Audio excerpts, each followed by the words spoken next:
कक्षा 12 हिंदी विषय के लिए आज की क्लास होगी। सभी प्रिय विद्यार्थियों, आपको मालूम है कि जो समय सारणी हम लोगों ने बनाई है उसके हिसाब से आज सप्ताह का पहला दिन और आज हम लोग पढ़ते हैं काव्य मंजरी, है ना। तो काव्य मंजरी में कौन कौन से चैप्टर आगामी 2022 की परीक्षा से रिमूव किए गए हैं, इसके संबंध में मैंने आपको कई बार बता दिया है ना। तो आज हम लोग पढ़ेंगे उद्यमी नर, ठीक है। इसके पहले जो हम लोगों ने पढ़ा था महादेव वर्मा की कविता जाग तुझको दूर जाना, ये कविता हम लोगों ने कई मर्तबा पढ़ी है और मैं समझता हूँ आप सभी बच्चों के समझ में कविता आ गई होगी, इसका व्याख्या भाग आ गया होगा, है ना। कविता में कवयित्री ने राष्ट्रभक्त की भावना भरी है।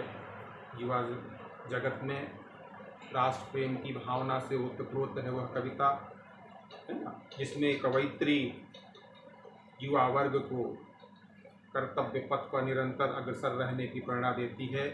परिस्थितियाँ कितनी प्रतिकूल हों उसे अबाध गति से अपने मार्ग में आने वाली कठिनाइयों को प्रज्वलित करते हुए निरंतर प्रगति के मार्ग पर अग्रसर रहने की प्रेरणा देती है ना। तो ये कविता थी जाग तुझको दूर जाना। आज की कविता होगी उद्यमी नर, है ना। उद्यमी नर देखिए, कवि और लेखक दो रूप में आते हैं रामधारी सिंह दिनकर। तो यहाँ पर वो काव्य रूप में है, कवि रूप में है। काव्य यहाँ हम लोग पढ़ेंगे उनकी जो कविता है उसका शीर्षक है उद्यमी नर। उद्यम से बना उद्यमी, ठीक है। उद्यमी कौन? परिश्रमी, मेहनती। कौन नर? जो मेहनती है, परिश्रमी है, श्रम करता है, मानसिक श्रम करता है, शारीरिक श्रम करता है। यानी यहाँ पर मिला के हम कह सकते हैं यहाँ की श्रम की प्रतिष्ठा को बल दिया गया है, श्रम को महत्व दिया गया है। कर्म ही पूजा है, श्रम ही पूजा है ना। मनुष्य का जीवन एक संघर्षपूर्ण जीवन जीने के लिए होता है कि मार्ग में आती हैं अनेक कठिनाइयाँ, अनेक मुश्किलें आती हैं, लेकिन वह उनसे लोहा लेता हुआ आगे बढ़ता है। और जो कर्म करता है, कर्म प्रधान विश्व रचि राखा, जो जस करई सो तत् फल चाखा, है ना। तुलसीदास जी ने कहा था कर्मण्येवाधिकारस्ते मा फलेषु कदाचन, गीता में कहा गया। तो कर्म की महत्ता हर जगह बतलाई गई है। कर्म जो करता है कर्मवीर कहलाता है ना। और चाहे वह शारीरिक श्रम हो चाहे वह मानसिक श्रम हो, दोनों प्रकार के श्रम मनुष्य के लिए उसकी प्रगति में बहुत बड़े सहयोगी के रूप में कार्य करते हैं, है ना। तो यहाँ उद्यमी नर में उस नर की महत्ता है जो उद्यमी है, परिश्रमी है। आइए देखते हैं कविता कुछ पंक्तियाँ। बच्चों, बहुत तेजी से बढ़ने की आवश्यकता नहीं है। इसके पश्चात हम लोगों केवल एक कविता और पढ़नी है, बादल को गिरते देखा है। इसके पश्चात जो अंतिम कविता अंधेरे का दीपक है वह पाठ्यक्रम का हिस्सा नहीं है ना। तो इसको हम लोग फिर जैसे हम लोगों ने पिछली कविता जाग तुझको दूर जाना को 2 भागों में पढ़ा था, इस कविता को भी हम लोग 2 भागों में पढ़ते हैं, है ना। इत्मीनान से पढ़ा जाएगा, कोई भागने की जल्दबाजी करने की आवश्यकता नहीं है। इतना कुछ है भरा विभव का उस प्रकृति के भीतर, कवि रामधारी सिंह दिनकर बताते हैं। इस प्रकृति के अंदर विभव यानी वैभव, धन दौलत, धन संपदा अकूत है, अपरिमित है, असीमित धन संपदा इस प्रकृति के अंदर मौजूद है ना। निज इच्छित सुख भोग सहज ही पा सकते नारी, नर या नारी, प्रकृति की सर्वश्रेष्ठ प्रकृति, नर हो या नारी हो, सर्वगुण संपन्न है यह प्रकृति की रचना, ठीक है। निज इच्छित सुख भोग, जो हमने सुख भोग करने की कल्पना की, जो हम सुख भोग करना चाहते हैं, निज अपने हिसाब से जो हम सुख भोग करना चाहते हैं, उस सुख को का भोग आप कर सकते हैं मेहनत के बल पर, परिश्रम के बल पर, है ना। सहज ही सुख पा सकते हैं प्रत्येक नर नारी, प्रत्येक मानव चाहे नर हो चाहे नारी हो, मेहनत और परिश्रम के बल पर वह जैसा चाहेंगे वैसा सुख प्राप्त कर सकते हैं। मेहनत और परिश्रम के बल पर व्यक्ति असंभव को भी संभव कर दिखाता है। सब हो सकते तुष्ट, तुष्ट माने संतुष्ट, सभी संतुष्ट हो सकते हैं, सभी अपने जीवन से संतुष्ट होंगे, कभी कोई दुखी नहीं होगा, कोई निराश हताश नहीं होगा। एक साथ सब सुख, सबको एक समान सुख मिल सकता है। सभी जो चाहेंगे, जिस लक्ष्य को प्राप्त करना चाहेंगे, अगर उनके अंदर मेहनत परिश्रम करने का मात्रा है, शक्ति है, तो वह निश्चित रूप से अपने लक्ष्य को प्राप्त करेंगे और सभी संतुष्ट हो सकते हैं, सभी सुख पा सकते हैं। चाहे तो पल में धरती को स्वर्ग बना सकते हैं। हम मेहनत और परिश्रम के बल से मेहनतिया के फूल खिले हरि अंगना, इस तरह से गीत आपने, लोकगीत भी आपने सुने होंगे। तो हम चाहें तो इस धरती में स्वर्ग की स्थापना कर सकते हैं। मेहनत और परिश्रम को अगर अपना ढाल बनावें ईमानदारी के साथ, तो निश्चित रूप से हम एक सुखी और संपन्न और समर्थ और संतुष्ट जीवन यापन इस धरती पर कर सकते हैं, है ना। आई बात समझ।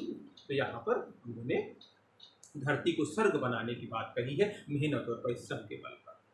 मेहनत और परिश्रम के बल पर अपने जीवन को स्वर्ग जैसा आनंद दे सकते, स्वर्गिक आनंद की कल्पना हो सकती है, मेहनत और परिश्रम में वो शक्ति होती है। बस आगे देखते हैं, अगला है छिपा दिए सब तत्व आवरण किए नीचे ईश्वर ने। उस परम पिता ने, सृष्टि के रचयिता ने, सृष्टिकर्ता ने सारे तत्व, विकास के सारे तत्व, सुख के सारे तत्व इस आवरण के नीचे, पर्दे के नीचे ढक करके रख दिया है। संघर्षों से खोज निकाला उन्हें उद्यमी ने, लेकिन मनुष्य ने उनको प्राप्त करने, उनका रहस्य उद्घाटन करने के लिए, उनका रहस्य जानने के लिए संघर्ष किया, परिश्रम किया, दिन रात मेहनत की, कठोर तपस्या की। नतीजा ये हुआ कि आज हम ऐसे ऐसे रहस्यमयी चीज़ों का रहस्य उजागर कर चुके हैं। किसके बल पर? संघर्षों के बल पर, मेहनत और परिश्रम के बल।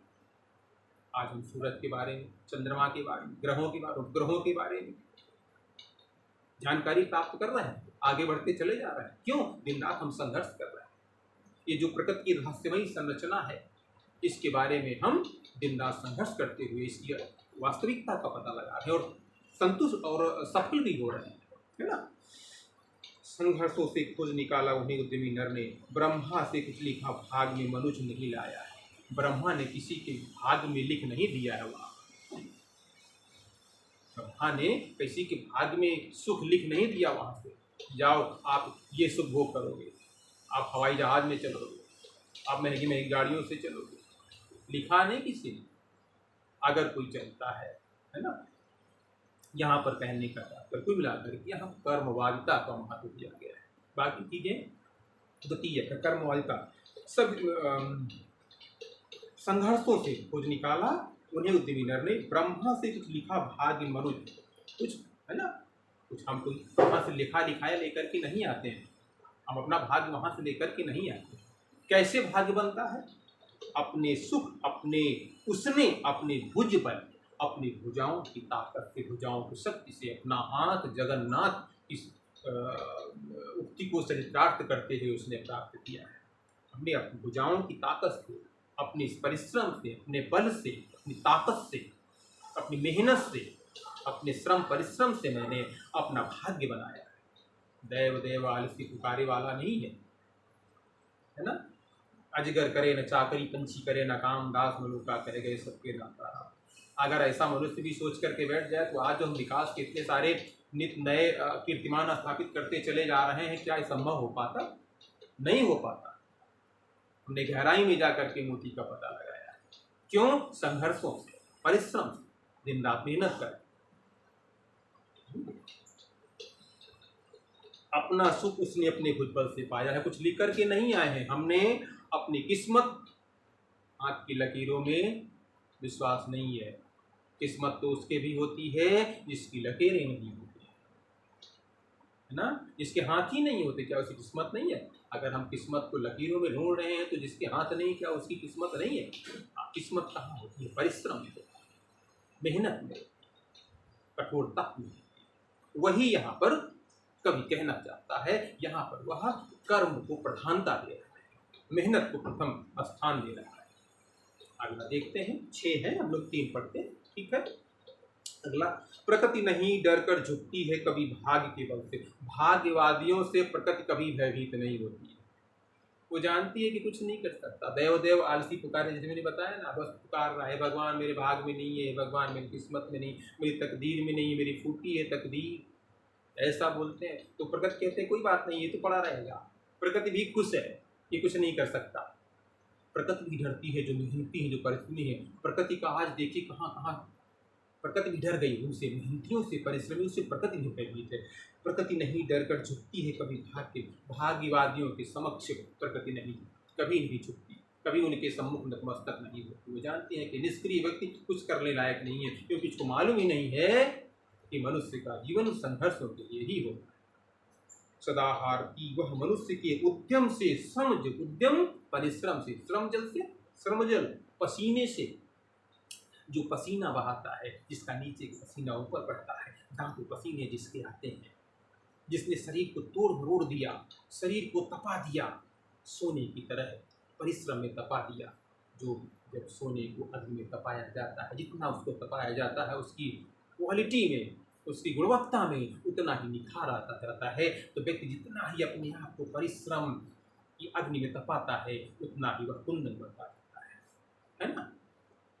सदा हारती वह मनुष्य के उद्यम से, श्रम जल से, ब्रह्मा का विलेख पढ़ा करते हैं। निरुद्यमी प्राणी, निरुद्यमी जिनको उद्यम करना नहीं आता, मेहनत परिश्रम करना नहीं आता, आलसी अकर्मण्य लोगों के लिए कहा गया है।